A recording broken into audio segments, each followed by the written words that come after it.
Supporters of Venezuela President Nicolas Maduro hold pictures of national hero Simón Bolívar and the late President Hugo Chavez during the first session of a new Constituent Assembly in Caracas, use Le Marchelino Reuters. Caracas, Venezuela. Amid the blaring sounds of socialist anthems, hundreds of newly elected pro-government lawmakers triumphantly entered the federal legislative palace on Friday, sending up victory whoops on a day critics called a death blow for democracy in Venezuela.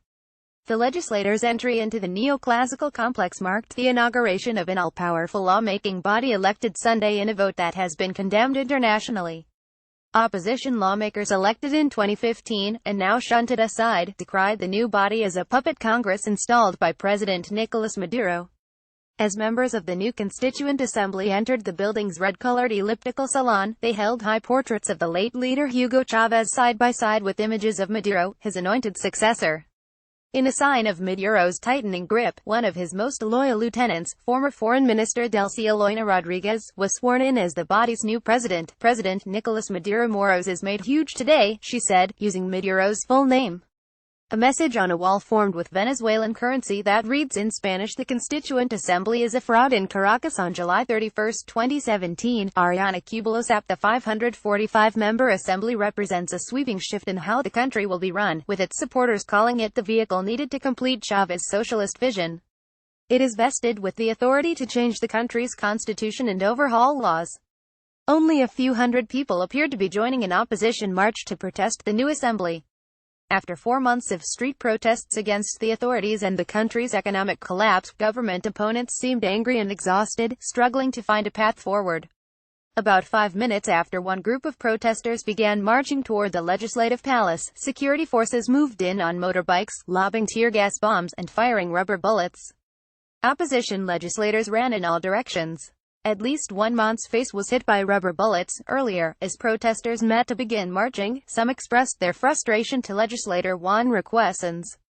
"There are no people here," complained one woman. Others criticized the signs of division popping up among the opposition. "There are many doubts about the strategy we've been following," Requesens acknowledged. The opposition has two important responsibilities: to maintain street pressure and to prevent divisions. "There have been communication errors these days, but they'll be fixed." Requesens said that opposition lawmakers were still in the dark about whether they would be allowed back into the legislature on Monday. Even if they were, some said they would never sit in the same building as the new Constituent Assembly. A plan was emerging, Requesens said, to potentially convene the lawmakers elected in 2015 somewhere else. As the new assembly was sworn in, international pressure on the government built. The Vatican on Friday joined a chorus of worldwide condemnation of the constitution-writing body and demanded that the government not use excessive force against demonstrators. The nation's economy, meanwhile, moved closer to the abyss. In a nation where malnutrition is soaring amid shortages of food and medicine, the nearly worthless currency, the Bolivar, has entered free fall. The Venezuelan currency lost 45.3% of its value in 1 week, as the price of the dollar on the black market nearly doubled. In a supermarket in eastern Caracas, shoppers expressed sticker shock. "I came a week ago and saw rice for 5,700 bolívares, said Gina Angelitz, a 62-year-old retiree. "I didn't buy it because it seemed too expensive. But now it's 18,000. This is unaffordable. Blame the government and its socialist policies. They've ruined the country." Early Friday, Maduro's government released one of two opposition leaders hauled to jail in pre-dawn raids Tuesday. Antonio Ledesma, a former mayor of Caracas, was remanded to house arrest, according to his wife. But another opposition leader, Leopoldo Lopez, remained in the infamous Ramo Verde prison southwest of the capital. The new legislative body will have sweeping powers to reshape Venezuela's institutions and rules.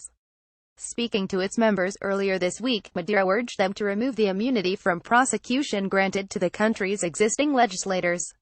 A majority of those legislators are opponents of his government. Maduro also called for new laws that could set 30-year jail sentences for anti-government agitators. Already, a number of government opponents have sought refuge in the Chilean embassy in Caracas, and at least one has sought asylum in Panama. What did the opposition do on July 30? Maduro said, referring to the date of the Constituent Assembly vote. "They went crazy on Twitter. Only with the tweets they published, it's enough to send them to prison for 30 years. That's your job, not mine anymore. To do justice in the coming days, that will be the job of the Constituent Assembly. And to eliminate the parliamentary immunity that generates impunity." Rodriguez, the head of the new assembly, on Friday heralded Maduro's battle with the opposition. She vowed to the president that "we will not leave you alone in this fight." The new assembly amounts to a cross-section of Maduro supporters, including students, activists for the disabled, slum dwellers and state workers. Although the assembly has a smattering of top government officials, many of the members are new to political life. Early in the morning, supporters of the Constituent Assembly roamed outside the Legislative Palace wearing red t-shirts. Dozens of guards blocked access to the building. An old Chavez campaign song, "The Heart of the People," echoed through the Plaza Bolivar, in front of the palace. An onlooker, Yasmin Albaran, said she had come from the state of Trujillo, 110 miles away, to support the 21 members of the new assembly who were chosen from that state. She works in the government's program to provide housing for the poor, which she said was provided for by our President Hugo Chavez, and now, by Maduro.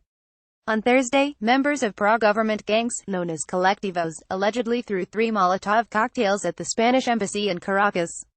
The Spanish ambassador showed support for anti-government legislators earlier this week, and the Spanish government said it would not recognize the Constituent Assembly vote. Rachel Krieger contributed to this report.